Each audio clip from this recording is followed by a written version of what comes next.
Ahí estamos. Ahora estamos justo a tiempo, porque si no, se me olvida a mí por completo. Ok, entonces, para empezar este hermoso recorrido del Antiguo Testamento, tenemos que ver un par de cosas que son sumamente importantes. Primero, hablar un poco de la diferencia entre la Biblia que nosotros conocemos a la Biblia hebrea. La Biblia hebrea tiene estas tres secciones. La Torá, que significa ley, los Nevi'im, estas son palabras hebreas. Recuerda que el Antiguo Testamento fue escrito en hebreo y algunas pequeñas secciones en arameo. Y el Nuevo Testamento fue escrito en griego con algunas pequeñas secciones también en arameo. Entonces, cuando nos refiramos al idioma original del Antiguo Testamento, vamos a hablar de hebreo. Y estas palabras pues son hebreas. Torah, que significa ley, los Nevi'im, que significa los profetas, y los Ketuvim, que significa los escritos. Esta es la distribución de la Biblia hebrea, que sí es un poquito diferente a la nuestra. ¿Por qué es importante entender esto? Porque los judíos no mencionan un Antiguo Testamento. Usted no puede hablar con un judío y decirle, es que en el Antiguo Testamento, porque ellos no creen en uno nuevo. Por lo tanto, para ellos no existe un Antiguo Testamento, porque si existiera un antiguo, tendría que existir un nuevo. El título más apropiado para ellos viene de tomar la primera letra de cada una de estas tres secciones. Entonces, un judío no le va a hablar a usted del Antiguo Testamento, sino que al mencionar la Torá, el Nevi'im y el Ketuvim, ellos toman esta sección que es como un acróstico y ellos le llaman Tanakh, ¿sí? Al Antiguo Testamento. Ellos, si usted escucha por ahí hablar del Tanakh, está hablando de lo que para nosotros sería el equivalente del Antiguo Testamento. Eh, Ellos utilizan muchos escritos, hay muchísimos escritos extrabíblicos que pues ellos utilizan, pero cuando se refieren al Tanakh, sí están hablando de el contenido que nosotros conocemos también como Antiguo Testamento, ¿sí? Y es esa primera parte de Torah, Nevi'im y Ketuvim. Un dato bien interesante del hebreo es que pues si usted ve un escrito en hebreo se va a dar cuenta, no tengo aquí mi Biblia hebrea, tengo una Biblia que está completamente en hebreo, que es una riqueza, pero no la veo aquí en mi librero, creo que la tengo en mi escritorio. Y algo interesante es que el hebreo no tiene vocales, solamente tiene consonantes. Y desde ahí, cuando a mí me encanta dar la clase de hebreo, amo ver a los estudiantes cómo se quiebran la cabeza al inicio aprendiendo hebreo, pero al inicio pudiera parecer un camino muy difícil de aprender, pero la verdad es que el hebreo tiene una riqueza y una vez que ya uno va adentrándose en el hebreo se da cuenta de lo hermoso que es aprender este idioma bíblico para poder profundizar en las aguas, ¿no? De la palabra. Y entonces por eso es que se le tuvo que agregar estas A. ¿Por qué? Porque ya con algo que se conoce como el texto masorético, muchos años más adelante, para que las nuevas generaciones pudieran entender el hebreo, se le tuvo que agregar vocales. Pero si usted ve un escrito en hebreo, se va a dar cuenta que las vocales no aparecen. Rara vez aparecen vocales que se escriben diferente que en el español, pues porque ellos ya saben qué vocal va en cada una de las consonantes. Es bien interesante. Nosotros tenemos 5 vocales, ellos tienen un montón, tienen vocales de abajo, vocales de arriba, vocales de en medio, semivocales, es toda una historia. Pero si usted ve que se habla en algún momento del Tanakh, se está refiriendo entonces a este nuevo Antiguo Testamento que nosotros conocemos. Nuestra Biblia, en cambio, tiene una distribución eh, un poco diferente. Los primeros 17 son los libros históricos, incluyendo el Pentateuco. ¿Por qué? Porque el Pentateuco a veces no se considera parte de los libros históricos, pero es historia. Entonces, los libros históricos son 17, incluyendo el Pentateuco, que son esa primera parte del Antiguo Testamento, que es Génesis, Éxodo, Levítico, Números y Deuteronomio. Luego entonces tenemos los libros poéticos y sapienciales, que son 5, que son Job, Salmos, Proverbios, Eclesiastés y Cantares. Y luego tenemos los libros proféticos, que son otros 17. 5 también que son profetas mayores y 12 que son profetas menores. Entonces, esa sería como la estructura general de nuestra Biblia, ¿sí? De nuestro Antiguo Testamento. Cabe mencionar, y ya lo vamos a ver un poquito más adelante, que aquí nosotros no incluimos los libros que se conocen como libros apócrifos o deuterocanónicos, que sí aparecen en la Biblia católica, por ejemplo. Nosotros no los tenemos y ya en un ratito vamos a ver por qué. Ahora, ¿cuál es la relación entre el Antiguo Testamento y el Nuevo Testamento? Porque si hay un antiguo es porque hay uno nuevo, y si hay uno nuevo es porque hubo un antiguo. Si ustedes ven este cuadro, se van a dar cuenta que es sumamente parecida a la estructura. La sección que tenemos de historia incluye el Pentateuco y los libros históricos, pero en el Nuevo Testamento, esta primera parte de la historia es la historia de los evangelios y luego la historia del libro de los Hechos. Entonces, tenemos una parte histórica en ambas secciones, ¿sí? Tanto en el Antiguo Testamento como en el Nuevo. Luego tenemos una parte o una sección de interpretación y aplicación, que es la literatura poética o sapiencial que nosotros tenemos en el Antiguo Testamento, y en el caso del Nuevo Testamento tenemos las epístolas, que pues es algo como un contenido más profundo, un contenido más doctrinal, y en el caso del Antiguo Testamento es un contenido de mucha sabiduría, por eso se llaman sapienciales. Y también tenemos una sección de profecía, que en el Antiguo Testamento están los profetas mayores y menores, y en el Nuevo Testamento tenemos la sección escatológica o del Apocalipsis, que esa va a ser la otra clase que me va a tocar darles más adelante.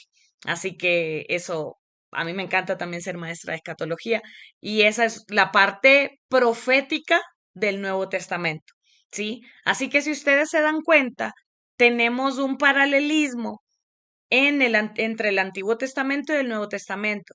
De repente usted nunca lo había visto de esta manera, pero sí está sumamente relacionada la estructura en ambos. La temática sí puede ser diferente porque pues la historia del Antiguo Testamento tiene que ver con el pueblo de Israel, y la historia del Nuevo Testamento tiene más que ver con la vida de la iglesia y la vida de Jesús. Y es interesante porque en el Pentateuco se dice en el principio eh, la tierra estaba desordenada y vacía, y el Espíritu de Dios se movía sobre la faz de las aguas. Pero también en los evangelios, el Evangelio de Juan dice, en el principio era el verbo, y cada uno de ellos plantea un principio diferente, ¿no? Tanto en el Antiguo Testamento como en el Nuevo Testamento. Luego entonces, cuando nos damos cuenta cuál es la diferencia que hay entre ellos, está Cristo dividiendo la historia, tanto del Antiguo Testamento, entre el Antiguo Testamento y el Nuevo Testamento.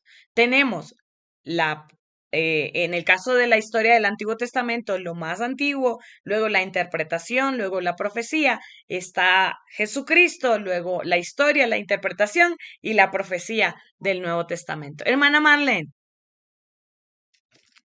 Perdóname, pastora, pero sabe que pregunto no, mucho. no se preocupe, por favor, dígame.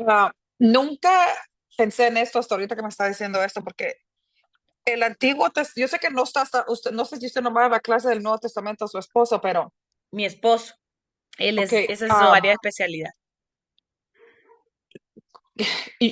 ¿quién escribió el Antiguo Testamento? Y fue, o son cosas que me va a enseñar luego. Y otra pregunta es, ¿cuándo se escribió? Nunca había yo pensado en eso hasta ahorita que usted está dándome esta clase. Qué bueno, porque para eso me mandaron, para enseñarles estas cosas. Sí, vamos a hablar de las dos cosas. Vamos a hablar de quiénes son los autores de los libros y en qué fecha se escribieron. Ok, gracias, pastor. No les quiero adelantar mucho porque lo vamos a ir viendo en cada sección, pero cuando les hablé del Pentateuco y de la teoría de las fuentes, pues precisamente de eso se trata la teoría de las fuentes. Em, bueno, les voy a adelantar algo, Ok, que no, no está bien, quería. nomás, perdóname, pero gracias. No se preocupe. Yo les había mencionado que no quería causarles una crisis de fe, no es la idea, pero obviamente ustedes están estudiando y no es lo mismo tener un conocimiento de una persona que asiste a la iglesia el domingo que el conocimiento que ustedes vienen a adquirir aquí.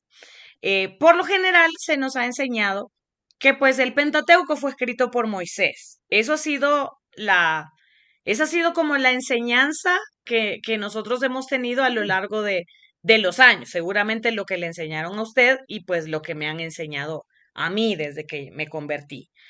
Sin embargo, la teoría de las fuentes nos indica que no es Moisés el autor del Pentateuco y que por eso tenemos que estudiar la teoría de las fuentes, que lo vamos a ver la siguiente semana. ¿Qué es la teoría de las fuentes? Es justo esa recapitulación que se hace de diferentes escuelas de autores que fueron los que realizaron el compendio del Pentateuco.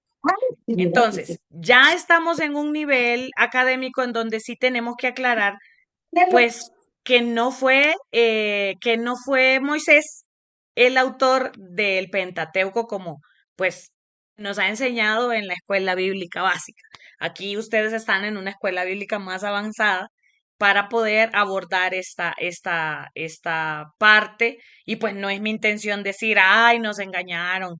No, sino simplemente pues que no se tenía el acceso al conocimiento y al aprendizaje que nosotros tenemos y no es algo que sea nuevo. Igual cuando yo les enseño de escatología, yo les hablo que el número de la bestia no es 666, como siempre se nos ha dicho. ¿Por qué? Porque al introducirnos en el aprendizaje y en el estudio de la palabra, nos vamos dando cuenta que hay mucho más que abordar. Entonces, sí, muchos han dicho y siguen creyendo aún que es Moisés el autor del Pentateuco, pero la próxima semana nos vamos a dar cuenta que no, sino hay algo que se introduce como la teoría de las fuentes. Sin embargo, vamos a ver en cada una de las secciones quién fue el posible autor de cada uno de los libros y la fecha posible en la que se pudo haber escrito. Sí, al menos una fecha aproximada porque hay algunos datos que no se sabe a ciencia cierta. Igual cuando vayamos a los libros proféticos, ¿en qué años aproximadamente fue que profetizaron estos personajes? Porque también luego que veamos el reino dividido nos vamos a dar cuenta que unos profetizaron en el reino del norte y otros en el reino del sur. Entonces, tenemos que ir viendo a quién iba dirigida la profecía. ¿Para qué? Para tener una comprensión general del Antiguo Testamento. Por eso les digo que son muchos detalles, mucha información, pero que lo más importante aquí es que nos va a enriquecer nuestra vista de la palabra del Señor, que es al final de cuentas lo que más importa. Así que si ustedes se dan cuenta, aquí está el paralelismo entre el Antiguo Testamento y el Nuevo Testamento, pero marcado por nuestro Señor Jesucristo. Ahora, em, cuando hablamos de este nombre Antiguo Testamento, pues se entiende, como les decía, que hay un Nuevo Testamento.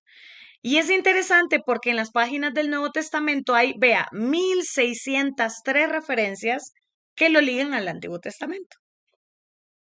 Es decir, no podemos nosotros, y de hecho, usted recordará que hubo una época en donde nosotros íbamos a evangelizar y ¿qué le regalábamos a la gente? Un Nuevo Testamento, ¿no? Entonces, se cuenta la historia de un misionero que llegó a un lugar y le repartía a las personas Nuevos Testamentos. Entonces, le entrega a un nativo un Nuevo Testamento y entonces va la persona y lee todo el Nuevo Testamento. Y entonces, tiempo después llega donde el misionero y le dice, quiero la otra parte. El misionero le dice, ¿cuál otra parte? Quiero que me des la otra parte de la historia, porque aquí me estás diciendo solo la mitad. Porque aquí habla usted recordará que en la genealogía de Jesús empieza a hablar y este engendró a este otro, y este engendró a este otro, y él dice, ¿quiénes son estos fulanos? Necesito saber quiénes son, por lo tanto necesito la otra parte. Y es que cuando usted se acerca al Nuevo Testamento se va a dar cuenta que hay un Antiguo Testamento, y es porque en el Nuevo Testamento hay 1603 referencias del Antiguo Testamento. Isaías es el más frecuentemente citado en el Nuevo Testamento, con 308 alusiones. Es decir, que solamente Isaías es mencionado 308 veces en el Nuevo Testamento. Entonces sí hay una relación entre uno y otro. Los Salmos es el segundo libro más citado en el Nuevo Testamento y tiene 303 referencias. Entonces nos damos cuenta que sí están unidos. La historia de uno no está completa sin el otro. No podemos estudiar el Nuevo Testamento sin el Antiguo y no podemos estudiar el Antiguo sin el Nuevo, porque estaría incompleta esa historia. El cumplimiento del Antiguo Testamento en el Nuevo Testamento significa continuidad con el pasado, como también una introducción de algo nuevo. Em, y pues es como que uno quiera entender la historia de lo que Dios está tratando de decirle a su pueblo, pero no podría estar completo si no leyéramos y estudiáramos nosotros ambas secciones de un mismo cuerpo, por decirlo de alguna manera. Es decir, el Antiguo Testamento sin el Nuevo Testamento es como un cuerpo sin cabeza. Tertuliano dijo, y esta es una frase que a mí me gusta mucho, y tratemos de entenderla al leerla despacito. En el Antiguo Testamento, el Nuevo Testamento está escondido y en el Nuevo Testamento, el Antiguo Testamento está revelado. Es decir, que en el Antiguo Testamento hay pinceladas hay un spoiler de lo que estaría dándose en el Nuevo Testamento. Hay algo ahí implícito, como por ejemplo cuando se habla de la venida del Mesías, ¿sí? Como por ejemplo la profecía de las 70 semanas de Daniel, que es un evento escatológico. Pero, ¿qué sucede? En el Nuevo Testamento, todo lo que se dijo del Antiguo Testamento está revelado y se entiende más claramente el Antiguo cuando nosotros estudiamos el Nuevo Testamento. Es decir, hay un cumplimiento y hay una relación ahí el uno con el otro. Por favor, quiero que me acompañe a Éxodo capítulo 6, versos 6 al 8. Y si alguien por favor lo tiene ahí, puede ayudarme y leerlo. Éxodo capítulo 6, versos 6 al 8. ¿Quién lo tiene que me ayude a leerlo?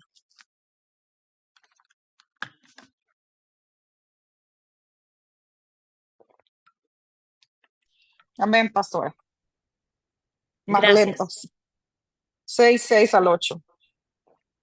Éxodo 6. Dice, por tanto, dirás a los hijos de Israel que yo soy Jehová y yo os sacaré debajo de las tareas pesadas de Egipto y os libraré de su servidumbre y os redimiré con brazo extendido y con juicio grandes. El 7. Y os tomaré por mi pueblo y seré vuestro Dios. Y vosotros sabréis que yo soy Jehová vuestro Dios, que os sacó debajo de las tareas pesadas de Egipto. El 8. Y os meteré a la tierra por la cual alcé mi mano jurando que le daría a Abraham, a Isaac y Jacob. Y yo os la daré por heredad, yo Jehová. Vea qué interesante este texto. Dice el Señor que Él va a sacar y es una promesa lo que Él está haciendo. Pero dice que les voy a dar la tierra por la cual alcé mi mano jurando. ¿Qué significa eso? Y aquí en el Zoom yo no puedo alzar mi mano porque literal la identifica y levanta la mano. Literalmente. El Zoom ve mi mano y la levanta, la mano virtual.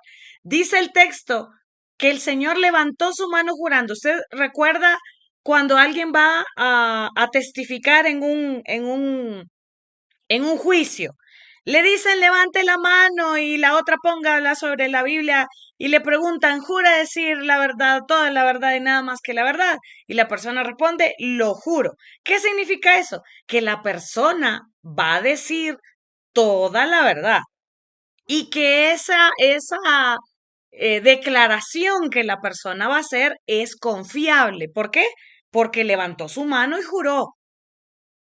Entonces, imagínese que Dios dice que Él levantó su mano jurando que se la daría. Y al final de ese texto termina afirmando, por si acaso dudan, yo Jehová. Entonces me encanta esa afirmación porque Él no tenía por qué levantar su mano y jurar que iba a cumplir con su palabra. No tenía por qué hacerlo porque al final de cuentas nosotros entendemos que Dios no miente, pero Él levantó su mano jurando. ¿Qué significa esto? Que nosotros tenemos que tener la confianza de saber que la palabra del Señor realmente es la palabra de Dios, es la voz de Dios. Y la palabra palabra en el hebreo es dabar. Dabar es la voz, pero no es una voz como para cantar o una voz para mentir o para cualquier cosa. Es una voz confiable, es una voz en la que uno tiene que creer. Entonces es súper interesante que él mismo diga, por la cual yo levanté mi mano jurando que les daría esta tierra. Es decir, la palabra de Dios, amados hermanos, es confiable porque es el dabar de Dios, es la promesa de Dios, es la voz misma de Dios. Y el Antiguo Testamento nos demuestra eso. ¿Por qué? Porque el Antiguo Testamento se cumplió. Dentro del mismo Antiguo Testamento nosotros encontramos algo que se llama la profecía del doble cumplimiento. La profecía del doble cumplimiento son eventos que se dieron en el Antiguo Testamento, que se dieron en el pasado, pero que también van a tener un cumplimiento en el futuro. Entonces, nosotros nos damos cuenta que el Señor no ha mentido, que hasta ahora y cuando yo enseño sobre escatología, les enseño sobre el tema de la estatua que vio Nabucodonosor, por ejemplo, que son los diferentes reinos que han pasado a lo largo de la historia y se cumplió. Entonces, ¿por qué si ese contenido profético ya se cumplió? Nosotros a veces dudamos de que Dios va a cumplir con su palabra. Cuando Él levantó su mano jurando que lo haría y aún termina firmando, diciendo yo Jehová, como quien dice, por si a alguien le queda alguna duda de que yo voy a cumplir mis promesas, ahí está mi firma. Y es impresionante, Él no tenía por qué hacerlo, no era necesario hacerlo y aún así Él confirma que Él va a cumplir con su palabra. Entonces nos queda a nosotros la certeza de saber que todo lo que nosotros podemos ir estudiando a lo largo tanto del Antiguo Testamento como del Nuevo Testamento es la palabra de Dios que se va a cumplir. Y eso creo yo que debe traernos mucha paz y mucha tranquilidad al saber que su palabra se cumple. Ahora, cuando hablamos del canon del Antiguo Testamento, ¿qué es el canon? Es esta elección de libros que hubo para que entraran en nuestras Biblias, ¿sí? La palabra canon viene de un término griego que significa estándar o regla. Al ser aplicado a la Biblia se refiere a aquellos libros que son el estándar o que cumplen con los requisitos para formar parte de la palabra. Estos son los libros que se ajustan a una regla de divina inspiración y autoridad. Es decir, que hubo muchos libros, no solamente los 66 que nosotros tenemos en nuestras Biblias, 39 en el Antiguo Testamento y 27 en el Nuevo. Hubo muchos otros que participaron, que desfilaron para poder entrar en lo que es nuestra Biblia hoy en día, pero no todos entraron. ¿Por qué?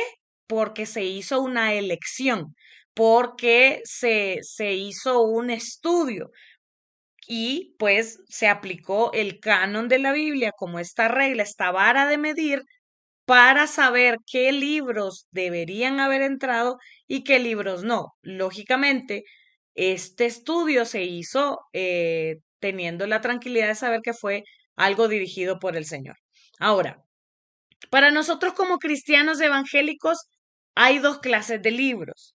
Están los libros canónicos y están los libros apócrifos. Apócrifo significa fabuloso o fingido, algo que no es real, que no es aceptable, que no es palabra de Dios. ¿Por qué? Porque no es canónico, no tiene todos los requisitos que se necesitan para creer que fue un libro inspirado por Dios, ¿sí? Entonces, por eso nosotros tenemos libros, tenemos 39 libros en el Antiguo Testamento que fueron aprobados y que fueron medidos y se verificó si tenían algunos requisitos y pues los tenían y por eso fueron aprobados. Pero hubo otros que usted habrá escuchado de estos libros que tiene, por ejemplo, la Biblia Católica, los Macabeos, Judith, Sabiduría, y pues algunos otros que ya vamos a hablar un poquito acerca de ellos más adelante.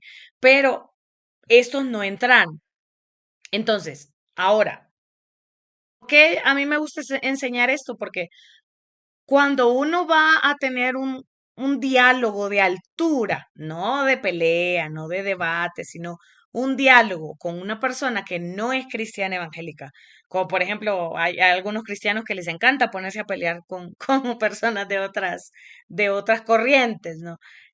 A mí no me gusta, la verdad, pero hay gente a la que sí le gusta. Si por alguna razón o nosotros tenemos familiares que a veces nos preguntan y nos cuestionan cosas, pues es importante que conozcamos esto. Para nosotros como cristianos evangélicos están los libros canónicos y los libros apócrifos, pero a un católico usted no le puede ir a hablar de libros apócrifos porque se va a ofender.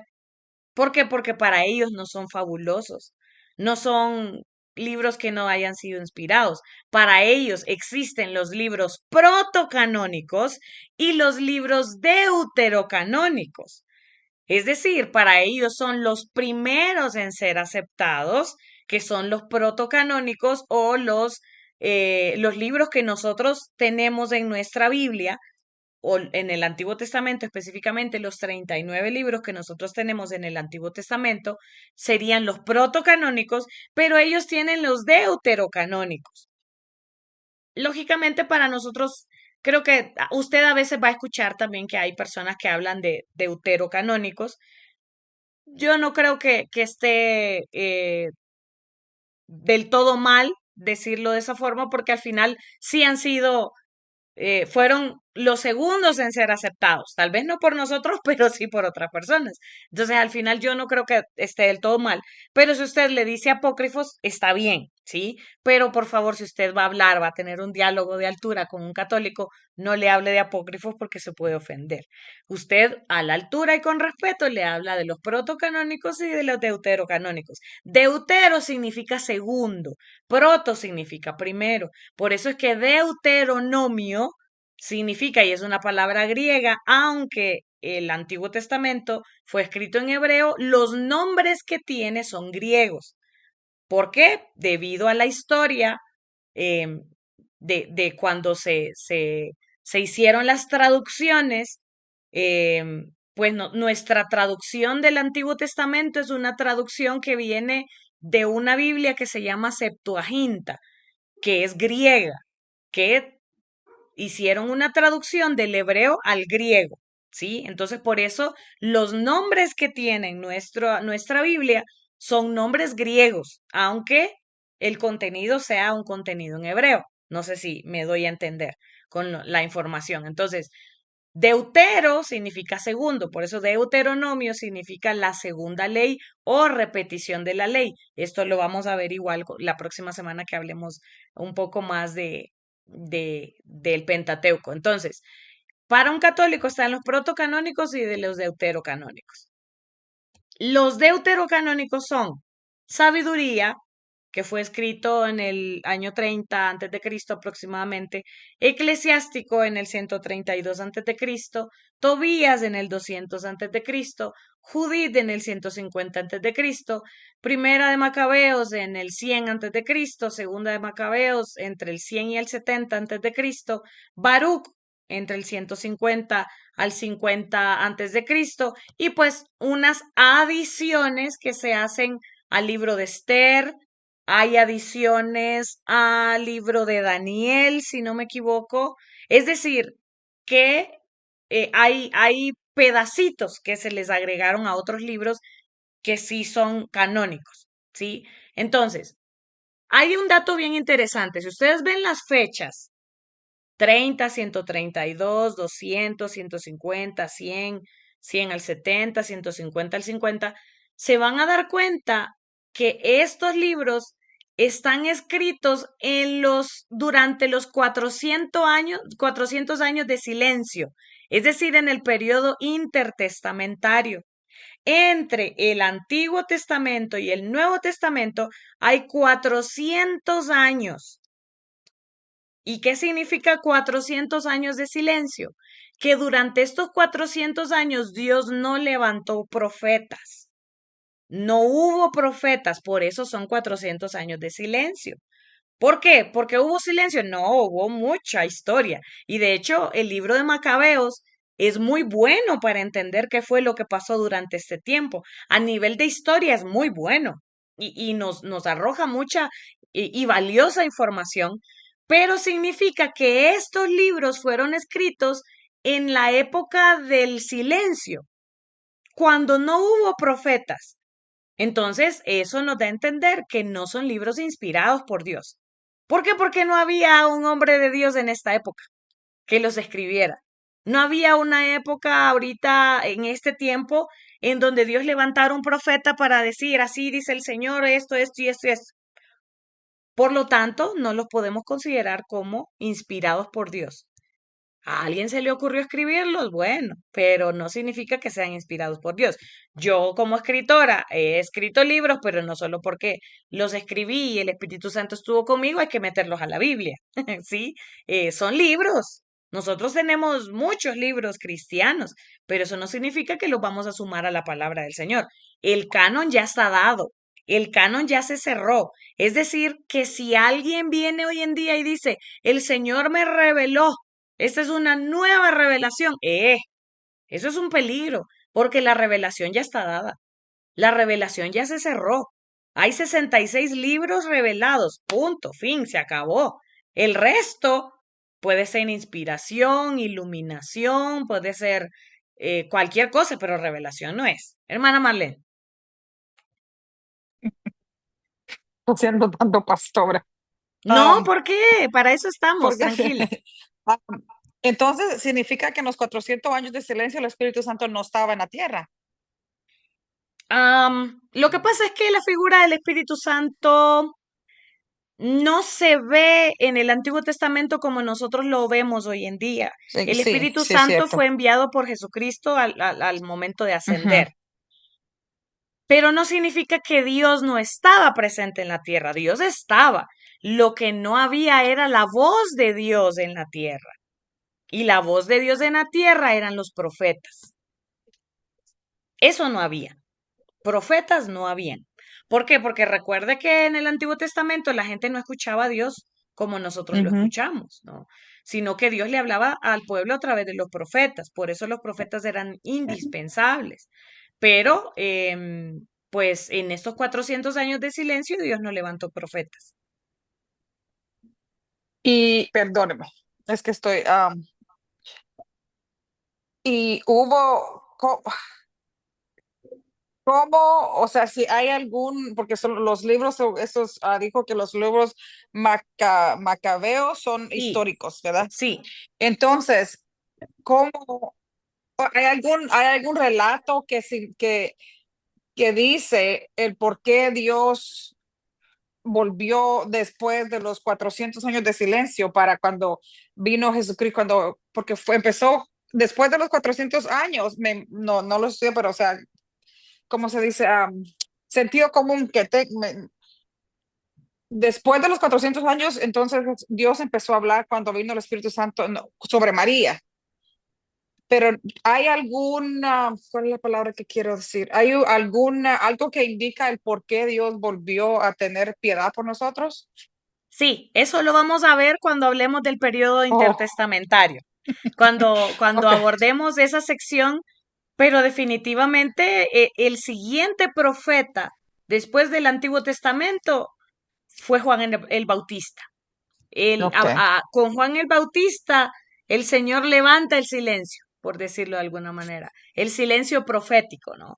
Pero ya vamos a abordar un poco de esa historia y vamos a tener que abordar la historia de los macabeos cuando ya terminemos la clase en el periodo intertestamentario, justamente para que ustedes tengan ese enganche entre lo que terminó de suceder en el Antiguo ok, Testamento y enganchen la historia ya con el Nuevo Testamento. Sí, lo ok, vamos a ver. gracias, pastor. Gracias, Ok. gracias. Entonces, ¿por qué estoy hablando de esto ahora? Porque quiero darles en esta introducción el por qué vamos a hablar de los 39 libros de los que vamos a hablar y por qué estos no entran. ¿Sí? Por eso quiero hablarles de este panorama general y por eso estamos hablando de los apócrifos o los deuterocanónicos y pues no entran porque fueron escritos en el periodo de los 400 años de silencio. Aquí están las adiciones. Las adiciones a Esther, que es del capítulo 10 de Esther, verso 4 hasta el 16 al 24, le agregaron solo porque se les dio la gana. Entonces, nosotros tenemos nuestro libro de Esther y ellos lo continuaron. O sea, hubo alguien que dijo, pues este otro pedacito agreguémosle, ¿no? Y nosotros no lo consideramos inspirado. Las adiciones a Daniel, que es algo que se llama el Cántico de los Tres Jóvenes o la oración de Azarías, en el capítulo 3 24 al 90, que es un canto justamente de Sadrach, Mesach y Abednego, que nuestra Biblia no lo tiene porque no existe. Alguien pudo haber dicho, yo creo que lo que estos muchachos cantaron pudo haber sido esto, agreguémoslo, ¿sí? Pero como no está comprobado que haya sido así, entonces no es parte de. em, y pues, hay algo que se llama la historia de Susana en un capítulo 13 de Daniel, que tampoco es inspirado o canónico. Y un capítulo 14 que habla de Bel y el dragón. Ya son cosas muy mitológicas, muy como de fábula, que no son parte de nuestro canon porque no fueron inspirados por Dios y están en se cree que datan de muchísimo tiempo después, que es entonces la época del periodo intertestamentario. Entonces, ¿por qué nosotros no aceptamos los libros apócrifos, además de lo que les estoy mencionando de la época en la que se escribieron? Hay 5 razones de por qué nosotros o por qué no se incluyeron estos libros apócrifos en el canon del Antiguo Testamento y por qué solo entraron 39. La razón número 1 es porque no son inspirados y es la razón más importante. No son inspirados por Dios. La palabra dice en Timoteo, toda la escritura es inspirada por Dios y útil para redarguir, para corregir, para instruir. Entonces, era sumamente importante que se comprobara que Dios estaba de por medio al querer agregar estos libros o al escribir estos libros. Es decir, Dios le tuvo que haber dicho a alguien, escribe lo que te voy a decir o escribe esta historia. Y pues lastimosamente no tenemos eso en los apócrifos. Y un ejemplo de ello ya se los voy a dar.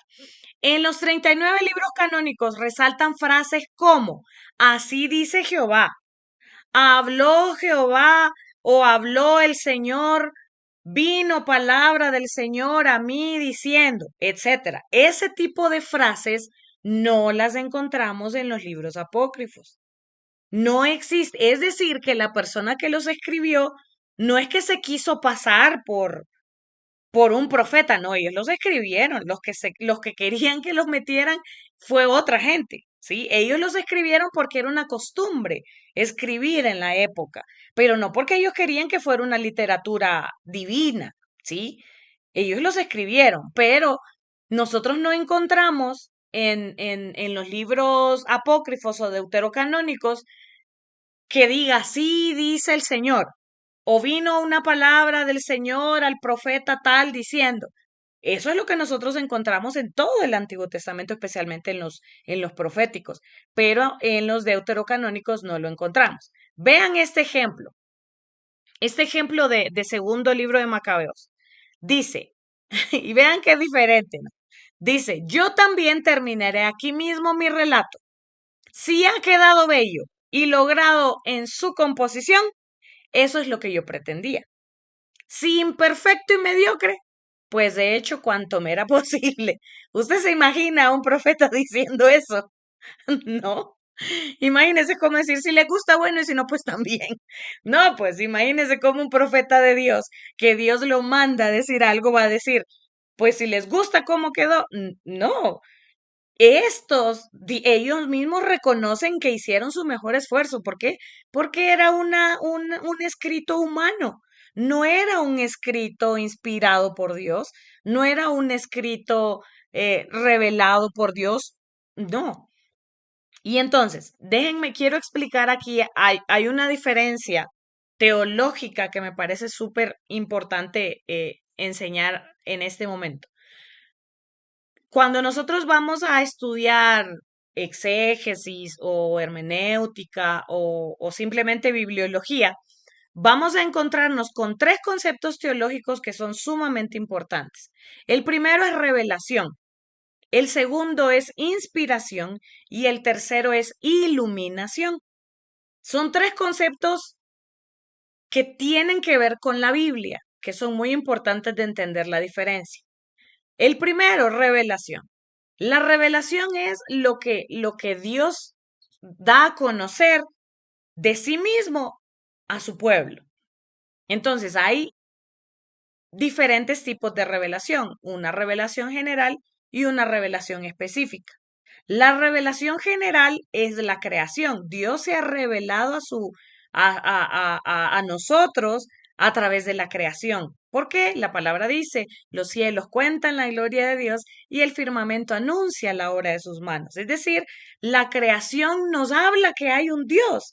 La creación nos reveló a un creador. Esa es la revelación general, pero se habla de una revelación específica. La revelación específica de Dios se da en dos partes. Primero, a través de la palabra. La palabra es la revelación específica de Dios. ¿Por qué? Porque Dios dejó por escrito, y hay un autor que dice que la Biblia es una carta de amor escrita en otro idioma. Primero tenemos que sentarnos a traducir para luego poder entender. Y yo siempre como maestra de hebreo siempre he dicho que imagínese si Dios nos ha hablado de forma tan hermosa y ha transformado nuestra vida cuando la hemos leído y estudiado no en su idioma original, imagínese cómo Dios nos hablaría al estudiarla en su idioma original. Es meterse a aguas profundas. Entonces, la palabra es una revelación específica y especial porque Dios nos habla directamente. Todos nosotros tenemos una palabra de Dios que hemos atesorado en nuestro corazón. Yo estoy segura que así es, que nos hemos apropiado de esa palabra rema o en griego sería el logos, que es esa palabra general que Dios nos da, pero el rema es esa palabra específica que Dios me da a mí en algún momento de mi vida. Entonces, todos tenemos una palabra rema que nos hemos apropiado.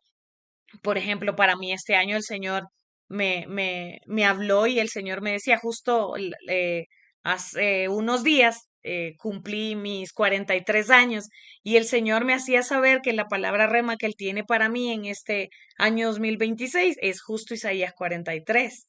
Y esa es mi palabra rema para este año, la mía y de donde me estoy aferrando y eso es lo mío. ¿Por qué? Porque el Señor me habla a mí de una forma específica, no a través de, sí, a través de toda la Biblia, pero también de una forma específica. Y la segunda revelación especial es Jesucristo mismo. Jesucristo es el Logos hecho carne, es la palabra hecha carne.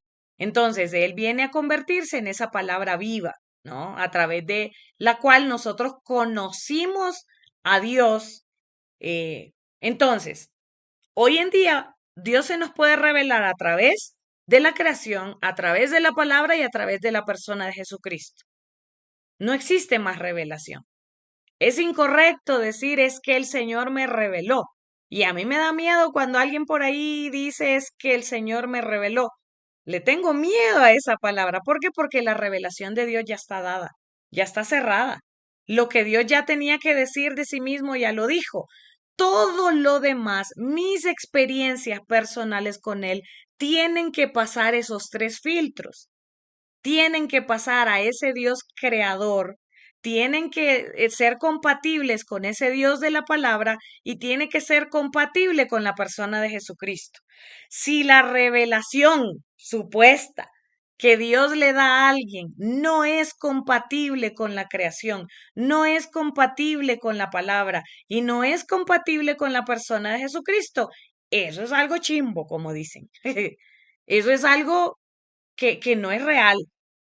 Para muestra un botón. Cuando aquel dijo, yo soy Jesucristo hecho hombre, ¿se acuerda? El José Luis de Jesús Miranda, que salió diciendo que era Jesucristo encarnado. Eso, eso contradice la palabra y contradice a la persona de Jesucristo. Por lo tanto, eso no es una revelación de Dios. Y entonces, cada vez que usted escucha que alguien dice, Dios me reveló, hay que tenerle cuidado a esa palabra, porque la revelación de Dios ya está dada. ¿Qué palabras podemos usar nosotros? Y vea, la siguiente palabra que era de las tres que yo le menciono es inspiración, la siguiente. La inspiración es la obra sobrenatural de Dios sobre la vida de los autores para que estos escribieran la palabra. Es la influencia sobrenatural de Dios sobre la vida de los autores, de los escritores, para que ellos escribieran la palabra. Hoy en día usted y yo podemos ser inspirados por Dios para escribir una canción, sí. Para escribir un poema, sí. Para escribir qué sé yo, para hacer una obra de teatro, sí. Para hacer una pintura, sí. Podemos ser inspirados, pero no para escribir la palabra. Eso ya no se puede.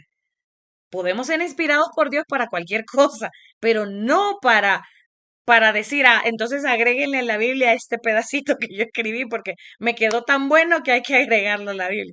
No, no se puede. ¿Por qué? Porque la inspiración fue esa influencia sobrenatural de Dios sobre la vida de los autores de la palabra. Lo que sí puede pasar hoy en día con nosotros es la iluminación. La iluminación es la obra sobrenatural o la influencia sobrenatural del Espíritu Santo sobre los lectores de la palabra. Y eso somos nosotros. Entonces, ¿el Espíritu Santo nos puede inspirar? Sí, pero no para la palabra. No nos puede inspirar para la palabra porque la palabra ya está dada. Nos puede iluminar para entender la palabra. Nos puede iluminar para comprender los misterios bíblicos. Sí, nos puede iluminar. Pero eso es, no nos puede revelar, no nos puede inspirar con respecto a la palabra. Lo que Él puede hacer es iluminarnos para entender la palabra. ¿Sí? Entonces, habiendo dicho esto, Por eso les mencionaba que por eso es que estos escritos no son canónicos o no entran en el canon porque no cumplen con el tiempo en el que se estaba dando la revelación y la inspiración. No entran ahí. ¿Me doy a entender? Así que por eso para mí era importante poder comentarles estas cosas. Ahora, cuando vemos aquí los macabeos, el autor dice, yo aquí termino mi escrito. Si ha quedado bello y logrado en su composición, eso era lo que yo pretendía, que quedara bello. No era la motivación principal que edificara. No era la motivación principal que tocara vidas. No, la motivación era que quedara bonito, que lo que escribió quedara bonito. Y dice, pero si quedó imperfecto y mediocre, pues yo hice lo que pude. Imagínense, ¿cuándo un autor bíblico iba a decir eso? No. Por lo tanto, podemos decir que estos escritos no fueron inspirados por Dios. Razón número 2, por la cual nosotros no tomamos los libros apócrifos.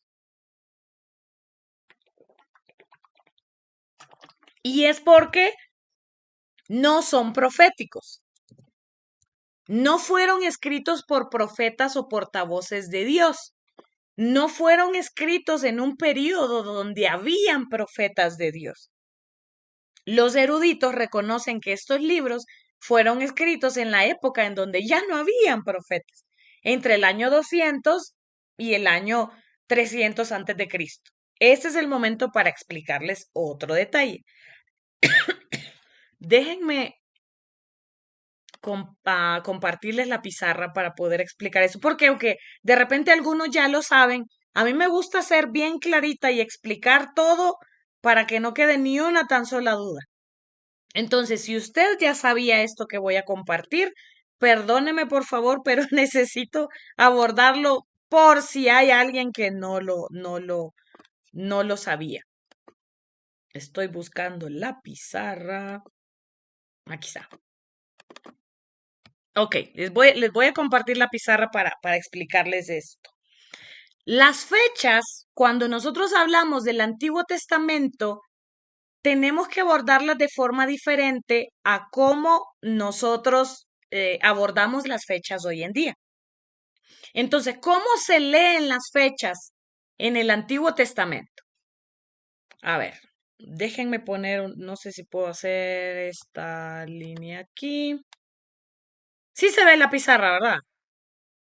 Ok, Sí, ok. Digamos que esta es una línea de tiempo. Entonces, ¿qué sucede? Que si yo tengo un evento, ay, no, esto está muy grande. Vamos a poner así mejor. Si tengo un evento aquí, tengo otro evento aquí, tengo otro evento aquí, y aquí está Jesucristo, perdónenme mi supercruz. ¡Ay! ¿Qué pasó? Ya me fui de la pizarra.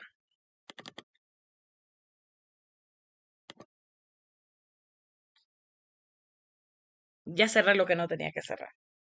Entonces, tengo ay, se borró. Ah, no, ahí está. Tengo entonces, digamos, tres eventos antes de Jesucristo.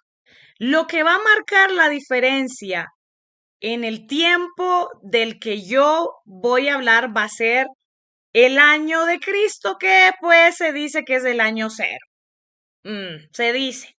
Realmente no quiero causarles ninguna crisis de fe, pero se ha descubierto que realmente no fue necesariamente el año cero, sino 4 años después, pero eso supongo que se lo va a explicar el maestro del Nuevo Testamento. Entonces, el tiempo en el Antiguo Testamento se tiene que contar de Cristo para atrás. Por eso, en esta época, usted va a ver que se escribe antes de Cristo, ¿sí? Entonces, digamos que este es el año 30 antes de Cristo. Y entre más alejado de Cristo esté, mayor va a ser el número. Es desde el año 500 antes de Cristo. En el 506 vamos a poner que hubo un evento importante en esa época. Y vamos a poner el año 931 que hubo otro evento muy importante en esta época.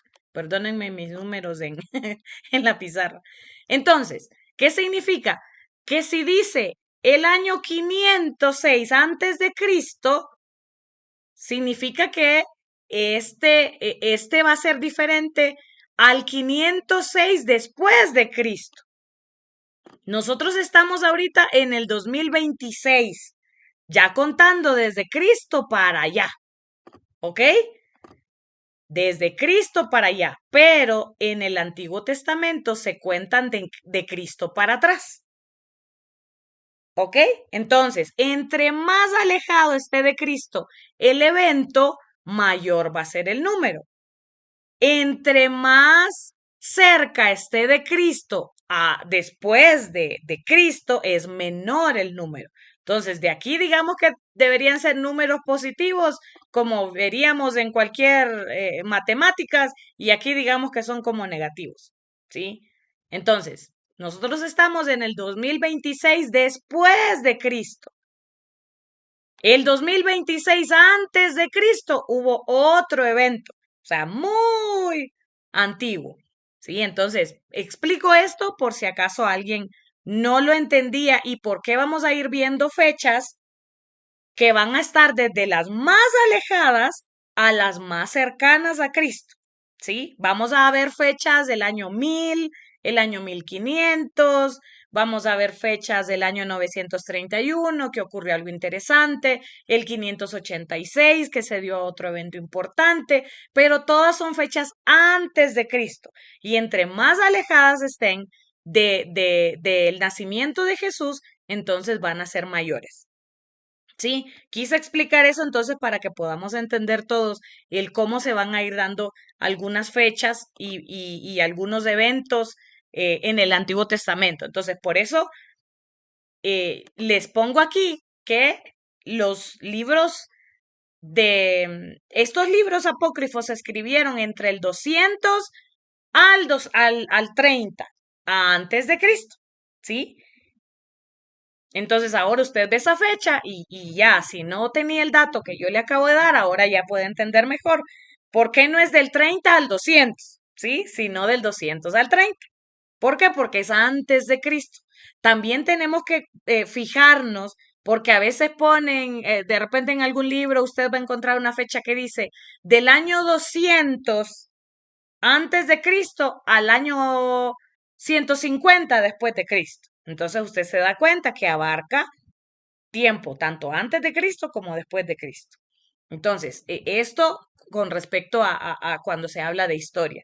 Entonces, estos libros no fueron proféticos porque no había un profeta que hablara de parte de Dios en esta época. Por lo tanto, insisto, no van a ser inspirados por Dios justamente por eso. Vea qué dice este libro de Macabeos una vez más. Tribulación tan grande, ellos mismos reconocen, no sufrió Israel desde los tiempos en que dejaron de aparecer profetas. Los mismos Macabeos aseguran que en esa época no habían profetas. Entonces, ellos, los que escribieron estos libros, no tenían el plan de que se consideraran proféticos. ¿Por qué? Porque ellos sabían que no había profeta en la época. Sin embargo, pues la Iglesia Católica ha considerado que sí son inspirados por Dios, que sí son proféticos. Eso es una decisión de ellos. ¿Sí? Bueno, imagínense que hasta las mismas bulas papales o los escritos del Papa en algún punto han sido considerados por encima de la misma palabra de Dios. ¿Qué podemos esperar? ¿Qué se puede esperar, no? De ellos y hasta la palabra del Papa está a la par o hasta encima de la misma palabra de Dios. Pues ellos tienen mucha fe en otros escritos, pudiéramos decir. Hermano Aarón, qué gusto saludarlo. Sí, bendiciones, pastor. Una pregunta. Ok, los macabeos es un pueblo, es un grupo, ¿están dentro del pueblo de Israel? O quiénes son esos macabeos? Es mi Sí, es pregunta. una muy buena pregunta y lo vamos a abordar a fondo cuando hablemos del periodo intertestamentario porque la rebelión de los macabeos es muy importante en la historia. Em, al menos en la historia del periodo intertestamentario. Es muy importante. Lo que pasa es que eh, vamos a poder comprenderlo mejor después de haber visto toda la historia del Antiguo Testamento, porque luego hay varias nacionalidades de por medio. Entonces, vamos a poder abordarlo más a fondo cuando hablemos del periodo intertestamentario al final. Y yo quise incluir esto, aunque no es parte del Antiguo Testamento, pues porque casi nunca hablamos del periodo intertestamentario, ¿no? Y a mí me parece importante porque me parece que es como esa colita que se queda ahí pendiente del Antiguo Testamento y que muchas veces no se tiene conocimiento, pero que sí es importante esa parte histórica. Ojo, no significa que sea inspirada, pero sí es histórico, que es parte de lo que nosotros podemos entender de lo que estaba sucediendo con el imperio griego en esa época. Entonces sí tiene que ver con el pueblo de Israel, con una parte del pueblo de Israel, pero también con el imperio griego que estaba dominando en la época. Entonces, cuando veamos el periodo intertestamentario, vamos a poder entrar a fondo en esa parte y ahí sí ya les explico todo bien, bien clarito, pero va a ser necesario recorrer todo primero. Entonces, por eso es que ustedes van a escuchar hablar de los macabeos y los famosos macabeos por todos lados. Pero pues la historia es interesante, de hecho. No es malo que usted lea la historia de los macabeos, no es malo que usted lea los libros apócrifos, no es malo. Usted puede ir y leerlos para aprender, para cultura general, como quien lee cualquier libro de historia, ¿sí? Pero eso no significa que sea parte de la inspiración divina. Número tres, la tercera razón por la cual nosotros no creemos en los libros apócrifos es porque no son inerrantes.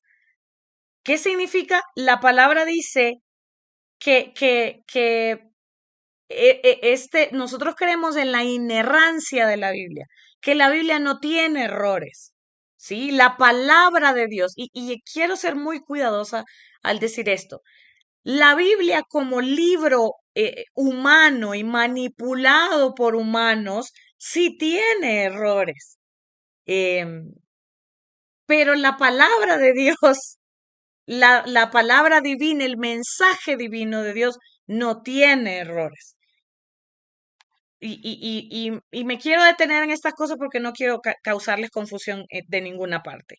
Por ejemplo, ¿recuerdan ustedes el texto en Corintios cuando dice que uno regó, que el otro plantó, pero que el crecimiento lo da Dios? También hay otro texto en donde dice, unos dicen que son de Pablo, otros dicen que son de Cristo. ¿Recuerda ese pasaje? A uno le puede causar como confusión. ¿Cómo es que unos son de Pablo y otros son de Cristo? No se supone que los de Pablo son de Cristo y los de Cristo son de Pablo. ¿Por qué? Porque ahí hay un error. En esta época, pues las personas que transcribían se llamaban amanuenses y hay un error de dedo. Y en vez de decir Cristo, debería decir Crispo, porque Crispo era un líder de la época, al igual que Pablo. Entonces, por eso tiene más sentido que digan unos son de Pablo, otros son de Crispo, en vez de que digan son de Cristo. Y a veces uno dice, pero ¿por qué? No debería ser lo mismo. ¿Por qué? Porque hay un error de dedo que usted, y a estos errores yo me refiero con alteraciones, se les conoce en hermenéutica o en exégesis.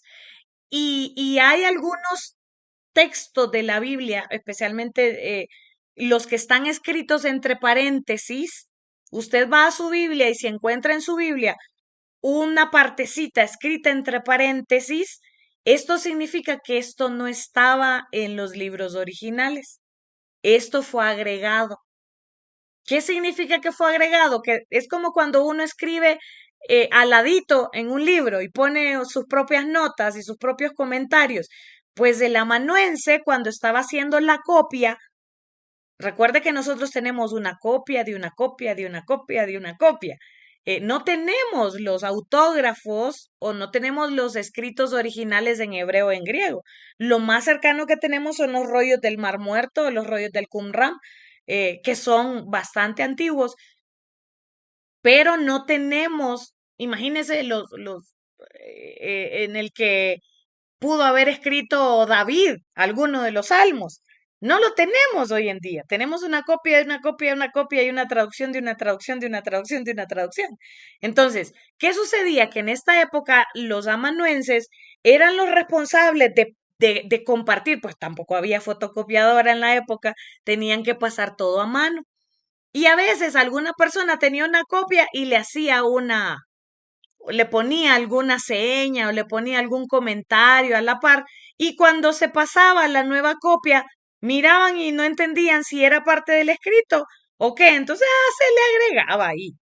Entonces cuando llegó a nuestras manos, por ejemplo, la Biblia Reina Valera del 60, nuestra querida, nuestra consentida Reina Valera del 60, es una de las Biblias que más alteraciones tiene, por no decir errores de estos, errores de dedo. ¿Por qué? No podemos culpar a Cipriano de Valera y a Casiodoro de Reina, que fueron los españoles que tradujeron de la Vulgata Latina, no, la Vulgata Latina se tradujo al inglés. Y de la King James en inglés, nosotros tenemos nuestra versión en español, que es la Reina Valera del 60. Entonces, no podemos nosotros juzgarles. ¿Por qué? Porque tiene errores. Es porque los estaban persiguiendo. Y en el momento en el que ellos están haciendo la traducción, los estaban persiguiendo. Entonces pudieron quedarse errores ahí. Errores de dedo. No significa que no sea palabra de Dios, es palabra de Dios. Pero así como el Crispo y el Cristo es una pequeña muestra de errores que hay de traducción o de dedo, errores humanos, pero la palabra del Señor no tiene errores. ¿Me doy a entender? O sea, el mensaje de Dios no tiene errores. Las copias sí, los manuscritos sí, pero el mensaje de Dios ha llegado intacto a nosotros a pesar de todos los años y de, imagínense, tantos autores, tantas culturas, y a pesar de eso el mensaje de Dios sigue intacto. Menciono esto por esto que vamos a ver ahorita. Entonces, nosotros tenemos libros que pues creemos que la palabra de Dios es inerrante, es decir, la palabra de Dios como tal no contiene errores.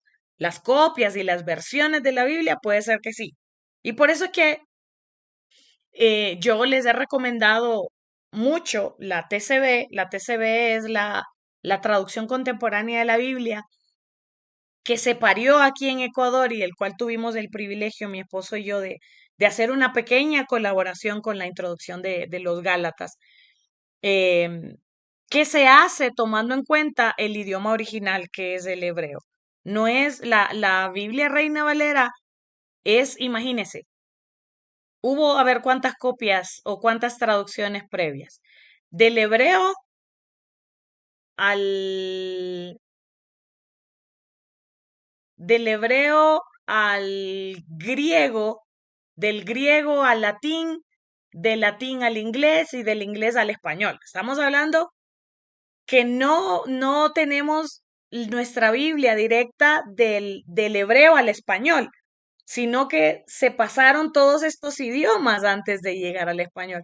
Y usted que vive en un país que sabe que se hablan muchísimos idiomas, no es lo mismo la traducción, algo que uno puede decir en español, algo que se dice en inglés y se tiene que traducir. Siempre se pierde parte del idioma o algo del español que usted quiera decir en inglés. Hay palabras que en inglés no se pueden traducir. Por ejemplo, ¿cómo traduce usted patatús? Todos sabemos que es un patatús. Todos en español sabemos, ay, que le dio el patatús. ¿Cómo usted le explica a un gringo que es un patatús? No existe una palabra para patatús. ¿Por qué? Porque la riqueza cultural del idioma nos da un contexto. Entonces, ahí donde vienen los posibles errores, ¿no? Que usted puede buscar una palabra que se le parezca en otro idioma, pero nunca va a tener la misma riqueza. Lo mismo ocurre con la palabra cuando usted lo ha traducido a tantos idiomas que ya llega diluida. Entonces, por eso es que hay, por ejemplo, la Biblia textual, es una Biblia, se llama textual porque se traduce directamente de los idiomas originales al español. La TCB, que es la que yo les comento, tenemos ahorita Nuevo Testamento, el Antiguo Testamento se está trabajando ahorita, que se tradujo directamente del griego. Entonces, son como una lectura más fresca y más cercana que no tiene tantas traducciones de traducciones de traducciones. Por lo tanto, la esencia no se pierde.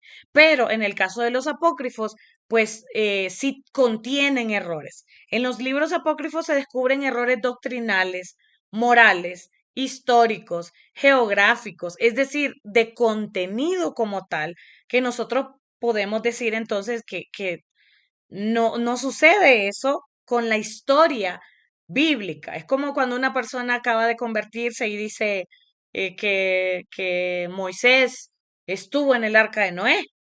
Usted que ya conoce la palabra ya sabe que eso no es así, pero estos libros sí contienen errores así muy importantes que pues se hace considerar que no deberían ser tomados en cuenta.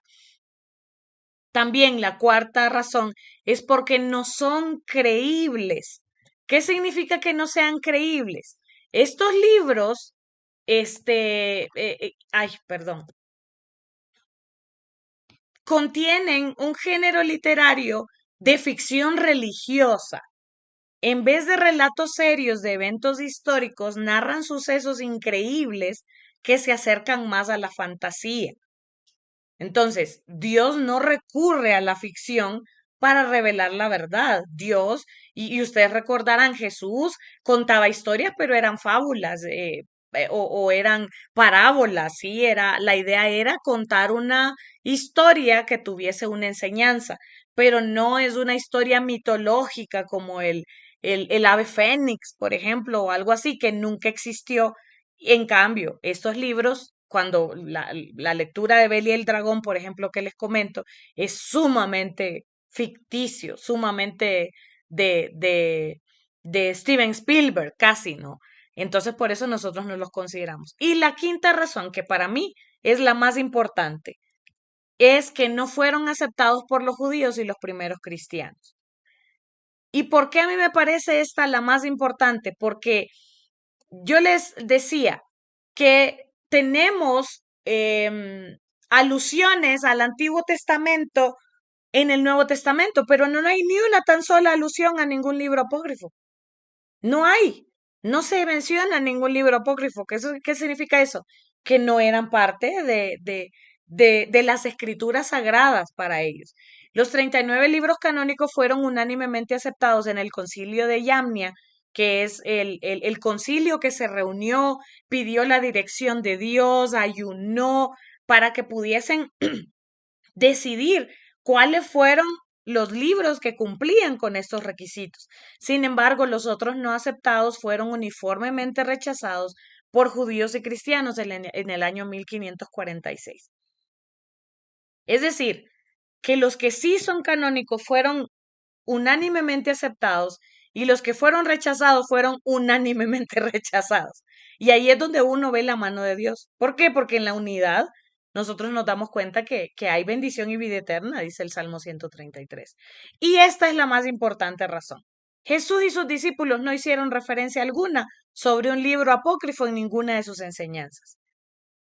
De hecho, ¿ustedes saben cuál se dice que fue el libro favorito de Jesús? ¿Alguien sabe?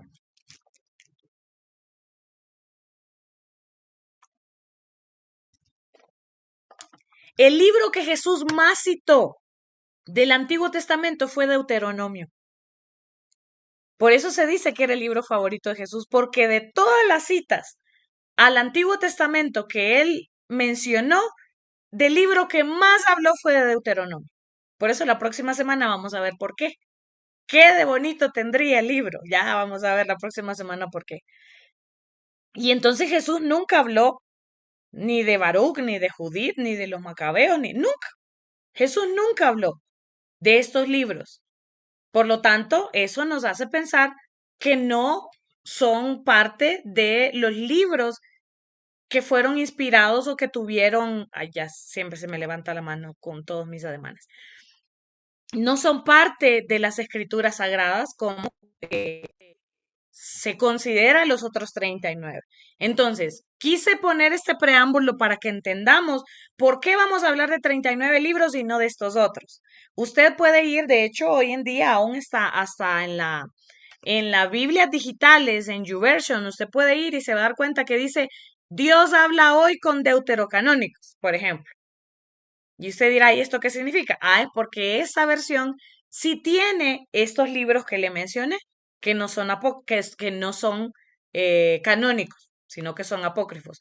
Entonces, usted puede ir y buscar una referencia, eh, la Biblia de Jerusalén, creo, pero la versión católica tiene estos libros también.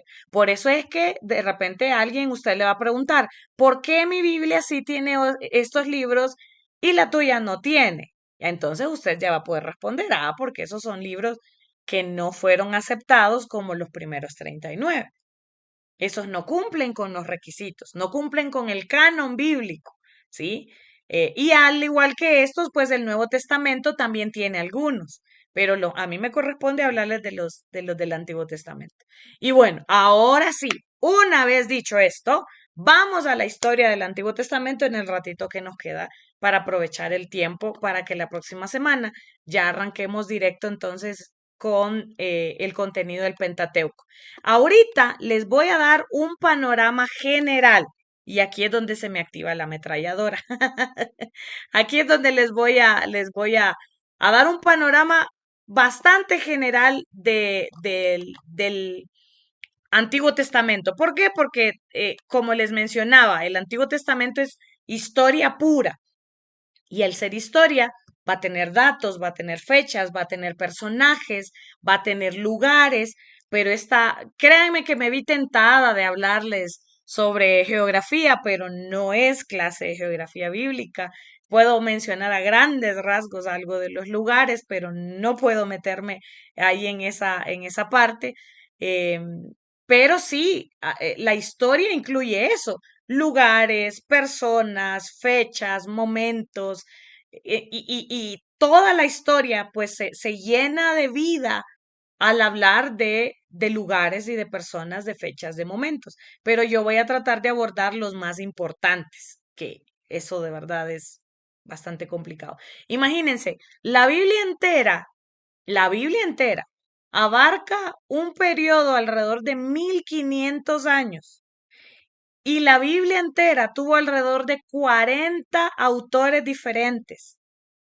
Y lo más hermoso de todo es que a pesar de que ellos, los 40 autores, escribieron en diferentes idiomas, en diferentes épocas, hay una palabra que une toda la historia del Antiguo Testamento como del Nuevo Testamento. Y es la palabra redención. Toda la Biblia nos habla de la redención del ser humano. Y es hermoso saber que ahí estaba Dios de por medio, ¿no? A través de el mensaje redentor. Siempre vamos a ver esa palabra una y otra vez a lo largo de la palabra del Señor. Ok, hablemos de los periodos que se dan en el Antiguo Testamento y vamos a tomar, hay muchas formas en las que ustedes pueden conocer el Antiguo Testamento, pero esta es la que yo utilizo para enseñar porque me parece que es la más, es un orden cronológico. Se pueden usar muchas formas, pero a mí me gusta esta porque es más fácil de poder llevar el hilo de toda la historia. Tenemos el periodo prepatriarcal, el periodo patriarcal, el establecimiento en Egipto, el éxodo, la conquista y la nueva morada, la monarquía unida o el reino dividido, el Reino Unido, perdón, Luego viene el reino dividido. Para haber un reino dividido tiene que haber un reino unido primero. El exilio y el periodo post-exilio. Esos van a ser los periodos que nos va a llevar toda esta clase desde hoy hasta la última semana. Y pues agregado el periodo intertestamentario que no es parte del Antiguo Testamento como tal, pero que yo lo quise incluir para tener una idea general. Entonces, eh, vemos que aquí está condensada toda la historia del Antiguo Testamento. Vamos a ver rapidísimo de qué se trata cada uno de estos periodos, solo a modo de introducción, porque pues ya la próxima semana vamos a arrancar con eso. Ahora, debemos estudiar el Antiguo Testamento y buscar comprender su mensaje a la luz de un trasfondo histórico, porque cualquier intento de tratar de entender el Antiguo Testamento sin un conocimiento de la historia está condenado al fracaso. Y por eso es que les menciono, para mí, el mejor método para enseñarlo es justo tomando el periodo histórico. Así que hablemos rapidísimo del periodo prepatriarcal. ¿En qué consiste? Se extiende desde el principio de los tiempos, es decir, desde la creación, hasta la época de Abraham, alrededor de los años 2000 antes de Cristo. ¿Sí? Entonces, estamos hablando, bueno, no desde los años 2000, sino más bien incluye, son como, se pudiera creer que son muchísimos años ahí de historia, pero el periodo prepatriarcal es antes de los patriarcas, ¿sí? Y pues el primer patriarca es Abraham. Y por eso es que vamos a hablar de este periodo, de qué sucedió. No me voy a meter muchísimo en esto, va a ser grandes rasgos porque no puedo ir capítulo por capítulo, imagínense, si no, no terminamos nunca. Pero el periodo prepatriarcal es esta parte de la creación, luego cuando viene la época, por ejemplo, del diluvio, la época de la Torre de Babel, todos esos primeros capítulos antes de Abraham que estamos hablando hasta Génesis 11, pudiéramos decir. Aquí encontramos el surgimiento de las civilizaciones tanto de Egipto y de Mesopotamia. Y aquí es donde se me vuelve bien difícil no hablar de geografía bíblica porque son lugares. La Mesopotamia se le conoce como la media luna fértil. Es la zona de la tierra más fértil del mundo. Incluye entonces desde Egipto hasta toda la parte desde hoy en día, estaríamos hablando de todo Medio Oriente. ¿Sí? Entonces, esta es la zona y dentro de ella está la zona de Palestina, en donde Dios le dijo al pueblo de Israel que le iba a dar una tierra donde fluye leche y miel. Justo se trata de esto porque es una de las zonas más fértiles de todo el mundo. Literalmente fluía leche y miel. Y entonces aquí encontramos el surgimiento de muchos imperios, de muchas civilizaciones. Las más antiguas se dan en este tiempo. Su trasfondo bíblico se encuentra en los primeros capítulos de Génesis, es decir, como les decía, del 1 al 11. Y encontramos la historia de la creación, el principio de todas las cosas aquí. Y como es historia bíblica, aquí no vamos a encontrar la teoría del Big Bang, ni la teoría de las especies, ni nada de eso. La historia según la Biblia, ni la epopeya de Gilgamesh, ni el Enuma Elish, ni nada de otras culturas, sino en la historia bíblica. El periodo patriarcal inicia, como bien su nombre lo dice, con Abraham. Es decir, abarca la historia de los patriarcas, inicia la historia de los hebreos. Incluye, ¿quiénes son los patriarcas? Abraham, Isaac, Jacob y en la historia también se considera a José dentro de los patriarcas, aunque pues los patriarcas principales, podemos decir, era Abraham, Isaac y Jacob. Y usted recuerda que en la palabra el Señor siempre decía, yo soy el Dios de Abraham, yo soy el Dios de Isaac y el Dios de Jacob. ¿Por qué? Porque eso le daba validez a la historia. ¿Por qué? Porque Dios le prometió a los tres lo mismo. Usted va a la historia de Génesis, ahorita que iniciamos el año, empezamos leyendo Génesis de nuevo, usted lee la historia y ve que a Abraham Dios le prometió una cosa, a Isaac se la recalcó y a Jacob se la recalcó. A los tres les prometió lo mismo. Por eso es que se dice que es el Dios de Abraham, de Isaac y de Jacob. Y en José empezó el cumplimiento de esa promesa, ¿no? Entonces, por eso es que se toma en cuenta también a José. Y se conoce como el periodo de los patriarcas, aproximadamente entre el año 2000 y 1700 antes de Cristo. Que parecieran pocos, pero la verdad es que hay muchos años ahí de historia y de contenido bíblico.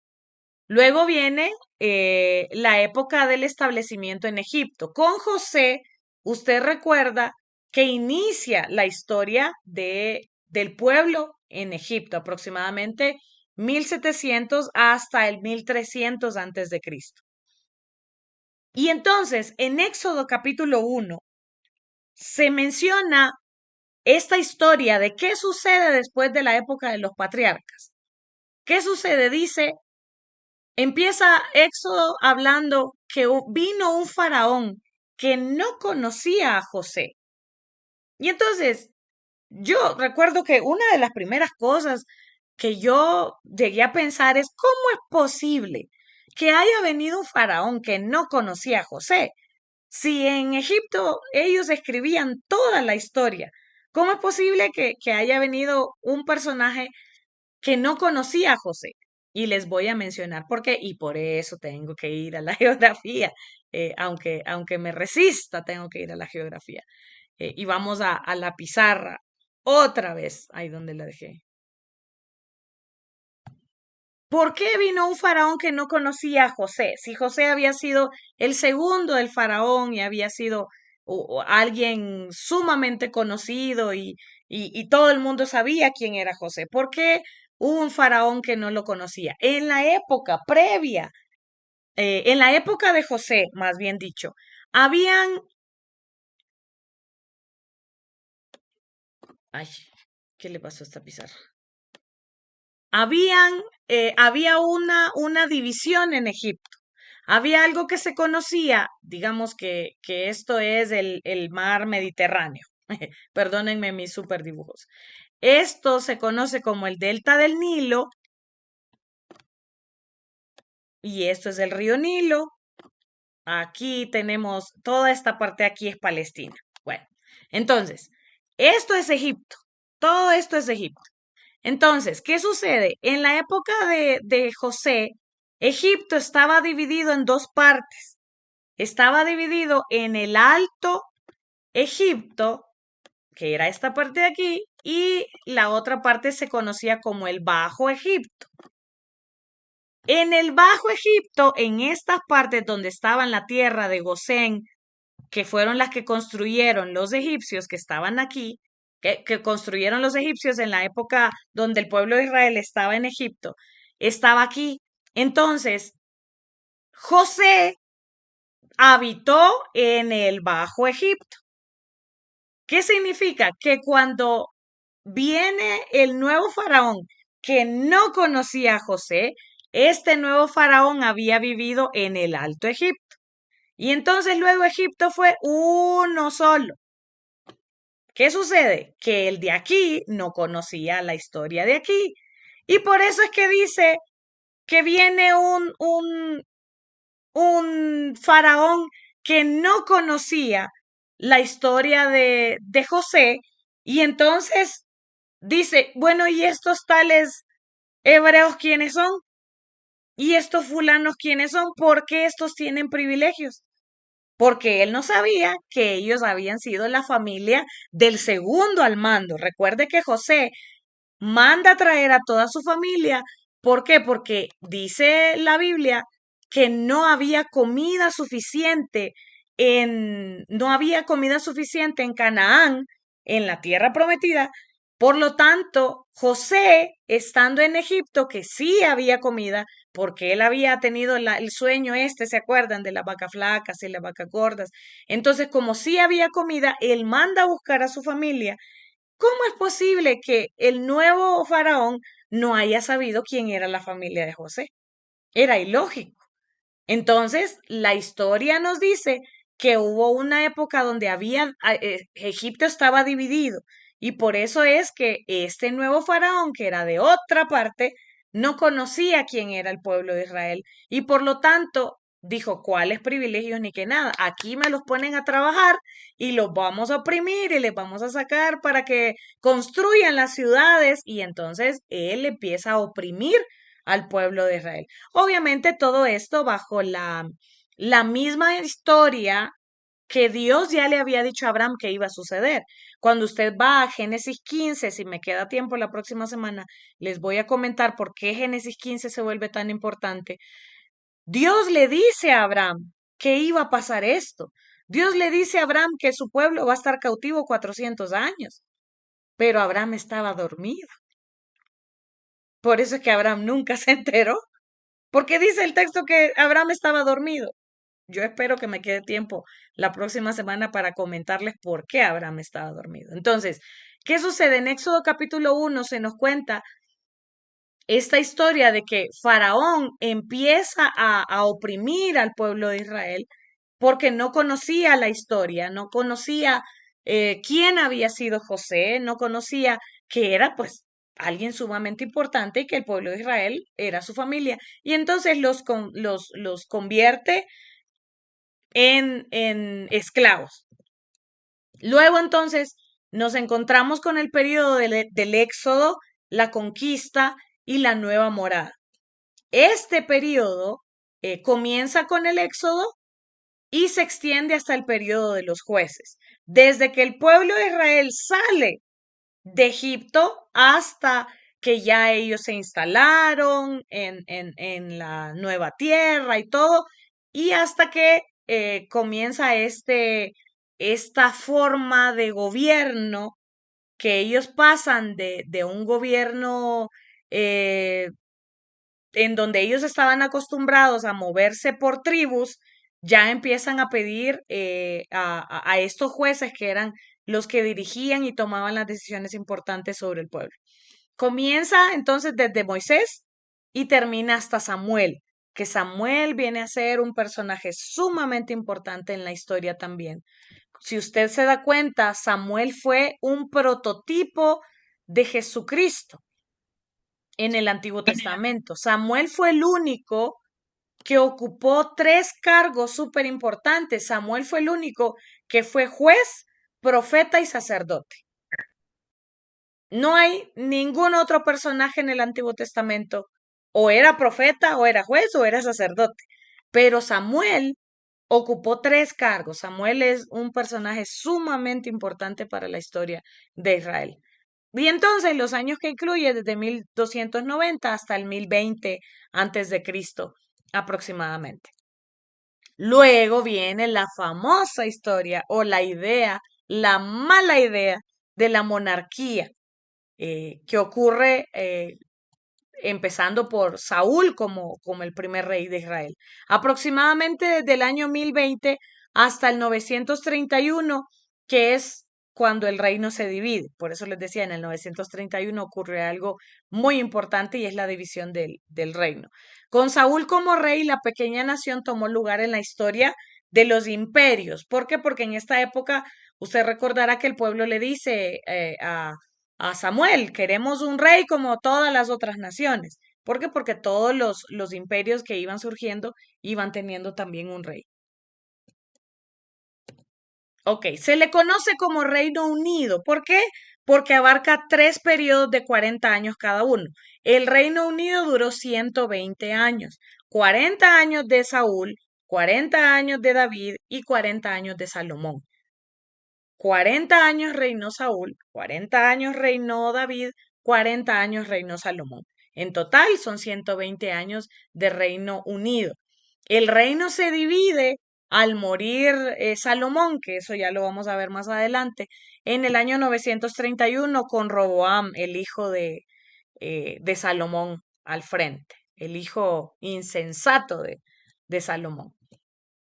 Luego entonces viene la época del reino dividido, los reinos separados, que es una de mis partes favoritas de todo el Antiguo Testamento porque es el corazón de la historia del Antiguo Testamento. Las tribus del norte establecieron un reino separado de las tribus del sur.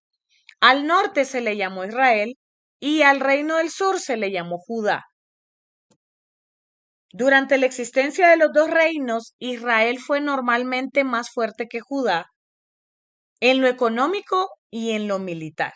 El tiempo que duró, porque lastimosamente, y eso lo vamos a ver cuando ahondemos en este tema, el Israel pues se quedó con 10 tribus. El reino del norte se quedó más fuerte. Y el reino del sur solamente se quedó con 2 tribus, pero se quedó Jerusalén ahí, por lo tanto el templo también se quedó ahí. Y de alguna manera, aunque el reino del norte sí era más fuerte en muchos aspectos, no tenían el templo, por lo tanto no tenían sacerdotes. Y al no tener ni templo ni sacerdotes, empezaron a prostituirse a nivel religioso. Ellos se inventaron un templo que se formaron ellos solitos en Jericim. Por eso es que si ustedes recuerdan el texto bíblico, cuando Jesús habla con la mujer samaritana, si ustedes recuerdan el diálogo con la mujer samaritana, le dice, es que ustedes los judíos dicen que se debe adorar en Jerusalén. Samaria era la capital del reino del norte. Y entonces ella dice, y nosotros creemos que se debe adorar en Jericín. Ustedes dicen que en Jerusalén. Los problemas que vienen de ese diálogo con la mujer samaritana era justamente por esto. Porque como se dividieron a partir de aquí, ya como que los judíos y samaritanos no se llevan bien. ¿Por qué? Por todo esto. Los judíos decían, ay no, los del reino del norte son una chusma. Ellos se crearon otro templo, ellos se crearon otros sacerdotes, no son como nosotros tenemos el templo. Y ellos se creían superiores solo porque tenían el templo.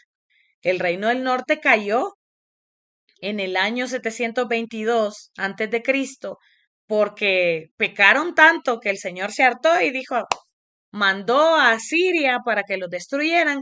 Y entonces los del reino de Judá dijeron, lero, lero, nosotros somos mejores, pero ellos siguieron pecando y también ellos cayeron más adelante y eso lo vamos a ver en la historia después.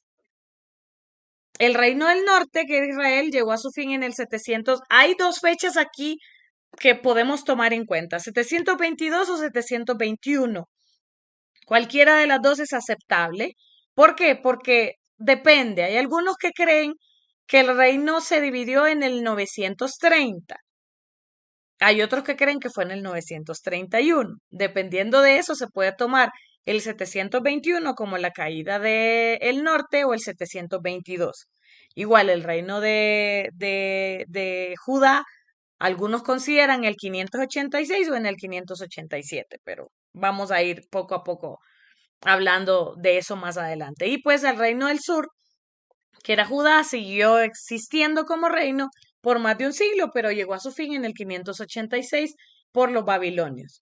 El reino del norte cae por Asiria y el reino del sur cae por los babilonios. Podemos encontrar más información sobre todo esto en Isaías, en Jeremías, en Ezequiel, Miqueas, Habacuc y Nahum, que vamos a ahondar en esto cuando hablemos específicamente del reino dividido. Cuando hablamos del periodo del exilio, es lo que ocurre entre el tiempo de la devastación de Judá cuando el pueblo queda 70 años cautivo en Babilonia. Ese es el periodo del exilio.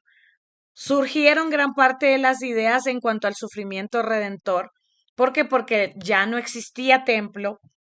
El pueblo de Judá empezó a clamar para que el Señor salvara al pueblo y aquí es donde empiezan a darse muchas promesas del futuro glorioso de Jerusalén y de los judíos, justamente en este tiempo. Y es una época, la época del exilio es súper interesante, porque también viene el juicio de Dios para Babilonia, que fueron el instrumento de Dios en su debido momento para castigar a Jerusalén, pero se les pasó la mano, entonces Dios dijo, ah, bueno, entonces yo no los mandé a ser tan malos, ahora también ellos van a tener un juicio de mi parte. Y utilizó al imperio persa en el 539 para esto.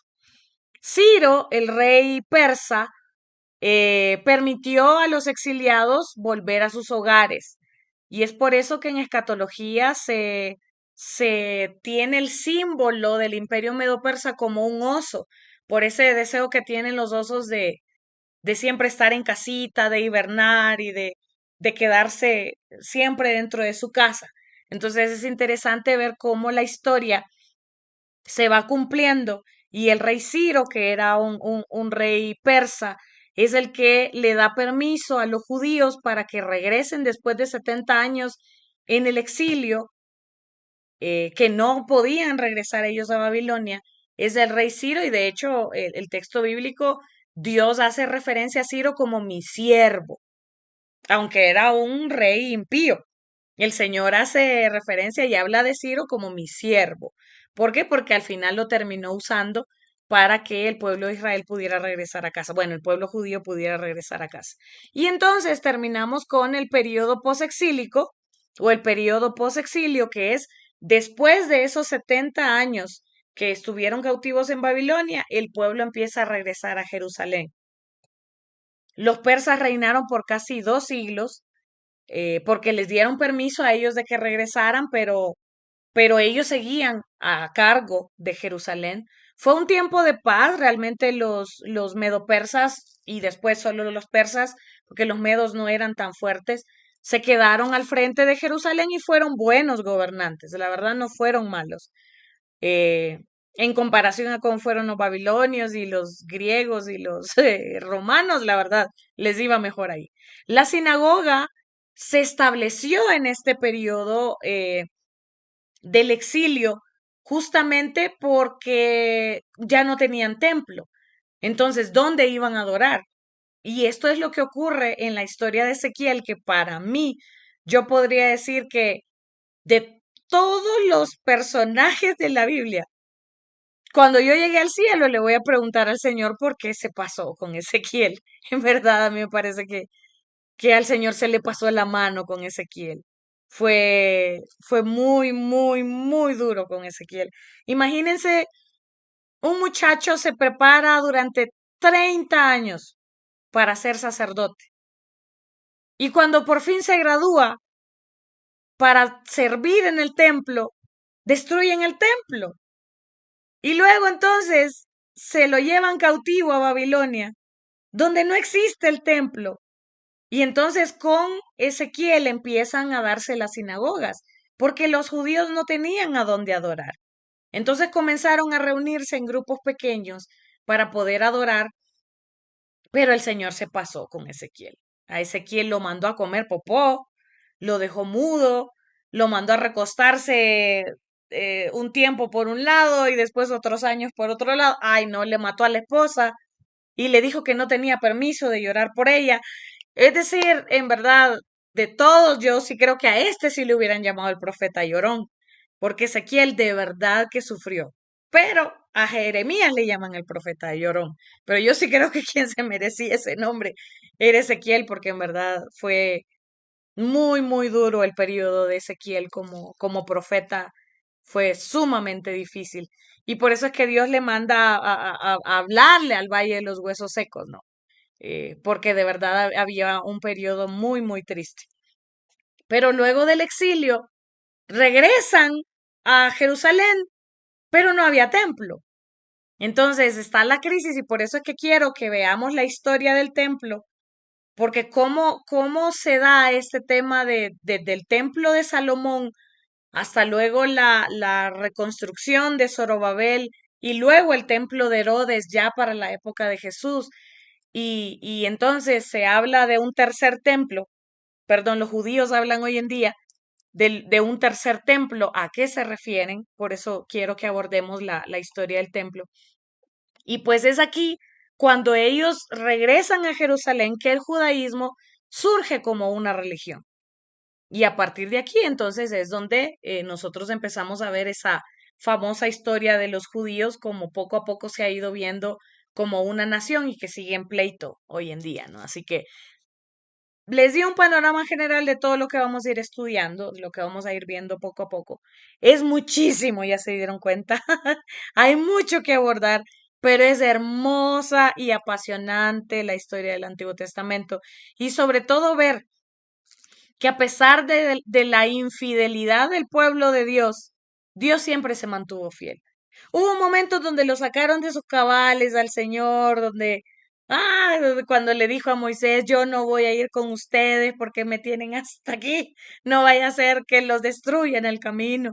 Pero Moisés le dice, Señor, pero es tu pueblo, y ver todo ese camino de Dios con el pueblo en todo este tiempo a mí me hace ver que Dios realmente es fiel, a pesar de estar enojado, a pesar de estar decepcionado, a pesar de querer destruirnos, no lo hizo. Imagínese si no lo hizo en esta época en donde la gente de verdad no tenía pues el sacrificio de Cristo como un recurso de salvación y aún así no lo destruyó. ¿Cómo nos va a destruir hoy en día que tenemos la época de la gracia? El Señor definitivamente está con nosotros. Y esta historia, por eso es que a mí me apasiona, porque yo veo a ese Padre y en el Antiguo Testamento Dios se revela como Padre. En el Nuevo Testamento encontramos a la persona de Jesús y a partir de los hechos hasta hoy encontramos a la persona del Espíritu Santo, teniendo una comunión con su pueblo siempre, de diferentes formas. En el Nuevo Testamento el pueblo necesitaba un papá que los corrigiera, que los regañara, que los castigara, porque esa era la figura que necesitaban de Dios. En el Nuevo Testamento ya era una relación de un maestro, de un salvador, y hoy en día nosotros necesitamos al Espíritu Santo. Así que toda esta historia nos hace ver que lo que estamos viviendo hoy en día nosotros tiene una secuencia. No es algo al azar, no es algo fuera del contexto divino, sino que el Antiguo Testamento nos hace conocer a ese Dios que aunque en algunas ocasiones un tanto pareciera sanguinario, ¿no? Mi esposo siempre dice, no, a mí el Antiguo Testamento no me gusta porque hay mucha sangre y hay muchas cosas ahí locas. Sí, pero es que esa era la moda en la época, pues ese era el método de la época, era la ley del más fuerte. Y aún así, el Señor le enseñó al pueblo a caminar con Él y Él caminar con ellos. Entonces es una historia muy apasionante, muy bonita, que nos hace saber que lo que vivimos hoy en día sigue relacionado, pero ahora desde el punto de vista de la misericordia. A nosotros Dios no nos trata como pudo haber tratado a esta gente. Gracias a Dios, imagínense al pobre Moisés. Se murió de las iras, como dicen aquí en Ecuador, dicen es que me matan de iras, dicen en Ecuador. Y el pobre Dios, me imagino que se molestó tanto y le mató de las iras Moisés. Él se murió de iras con el pueblo y al final no entró a la tierra prometida por un asunto de carácter. Entonces, todos estos personajes que usted puede ir identificando, tal vez cuál es su personaje favorito del Antiguo Testamento, y me gustaría que en algún momento lo podamos compartir, pero que usted pueda reflexionar hoy sobre qué le deja esta primera clase de hoy como reflexión y como aprendizaje para ganarse sus primeros 8 puntitos, ¿sí? Entonces yo voy a dejar puesta en el tablón del Classroom la pregunta, ¿qué fue lo que usted aprendió o cuál fue la lección de hoy para usted? No hay respuestas malas porque cada uno aprende algo de forma diferente. Si usted no puede entrar al Classroom, por favor me manda al WhatsApp cuál es su aprendizaje de la clase de hoy. ¿Les parece? ¿Empezamos bien? Espero yo que sí, que ninguno se me vaya a desanimar con tanta información y tanto dato, sino más bien vamos a ir digiriendo. Hoy tenía que darles el panorama general para que entonces ya cada semana vamos a ir viendo ya más digerida la historia, ¿no? Y la información. Pero en donde yo considere que vaya a ser necesario irme deteniendo para sumar alguna informacioncita extra, que el Señor nos ayude a abordar todos los temas propuestos. Ojalá. Si no, si por alguna razón nos emocionamos un día y no logramos abordar el tema, yo entonces les mandaría el contenido igual para que ustedes tengan toda la información, ¿sí? Y no se pierdan de nada. Ok, amados hermanos, muy buenas noches. Aquí ya son las 11:26 de la noche. Espero yo que esta clase les deje picados y con ganas de seguir aprendiendo más de lo que el Señor tiene para nosotros. Sí. Así que alguien, por favor, que nos dirija en oración para terminar.